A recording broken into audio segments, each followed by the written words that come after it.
மதுரையில் பொதுமக்களிடையே காய்ச்சல் பரவல் தொடர்ந்து அதிகரித்து வருகிறது. இது குறித்த விவரங்களோடு செய்தியாளர் மணிகண்ட பிரபு இணைந்திருக்கிறார்.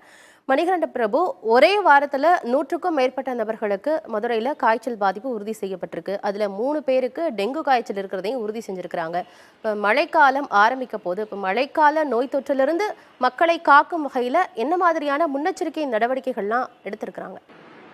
ஆனந்தி, மதுரை மாவட்டத்தில் ஒரே வாரத்தில் 107 பேருக்கு காய்ச்சல் பாதிப்பு ஏற்பட்டுள்ளதாகவும் இதில் 3 பேருக்கு டெங்கு காய்ச்சல் பாதிப்பு இருப்பதாகவும் மருத்துவமனை நிர்வாகம் தகவல் தெரிவித்திருக்கிறது.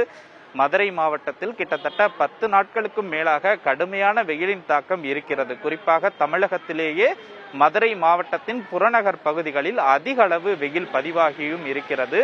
இந்த நிலையில்தான் மதுரை மாவட்டத்தில் இந்த ஒரு வாரத்தில் கடந்த 7 நாட்களில் 107 பேர் காய்ச்சலால் பாதிக்கப்பட்டு மதுரை அரசு ராஜாஜி மருத்துவமனையில் 59 பேர் வெளிநோயாளிகளாக வந்து சிகிச்சை பெற்று கொண்டிருக்கின்றனர். இதில் 3 சிறுவர்களுக்கு டெங்கு காய்ச்சல் பாதிப்பு உறுதி செய்யப்பட்டு அதில் இன்று ஒரு சிறுவன் டெங்கு காய்ச்சல் பாதிப்பிலிருந்து மீண்டுள்ளதாக மருத்துவமனை நிர்வாகம் தெரிவித்திருக்கிறது. குறிப்பாக இந்த டெங்கு காய்ச்சல் தடுப்பு பணிகள் என்பது மதுரை மாநகராட்சி, மதுரை புறநகர் இந்த 2 பணிகளிலும் வேகமாக செய்யப்பட்டு வருவதாகவும் டெங்கு காய்ச்சல் பாதிப்பு இருப்பவர்களுக்கு உடனடியாக சிகிச்சை அளிக்கும் வகையில் மதுரை அரசு ராஜாஜி மருத்துவமனையில் 20 படுக்கைகளுடன் கூடிய பிரத்யேக வார்டு எப்போதும் தயார் நிலையில் இருப்பதாகவும் அரசு ராஜாஜி மருத்துவமனை நிர்வாகம் தெரிவித்திருக்கிறது. குறிப்பாக இந்த 107 பேர் பருவநிலை மாற்றம் தொடர்ச்சியாக வெயில் மற்றும் மாலை நேரங்களில் மழை பெய்வதால் இந்த சீதோஷ்ண நிலை பருவநிலை மாற்றத்தால் இது போன்ற காய்ச்சல் ஏற்படுவது வழக்கம்தான்.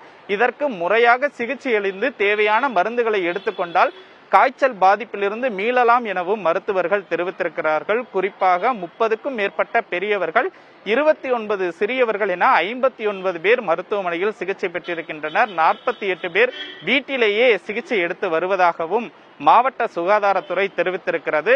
இருப்பினும் கடந்த ஆண்டை காட்டிலும் இந்த ஆண்டு டெங்கு பாதிப்பு என்பது குறைவாகத்தான் இருக்கிறது. அதற்காக மெத்தனமாக இருக்கவில்லை.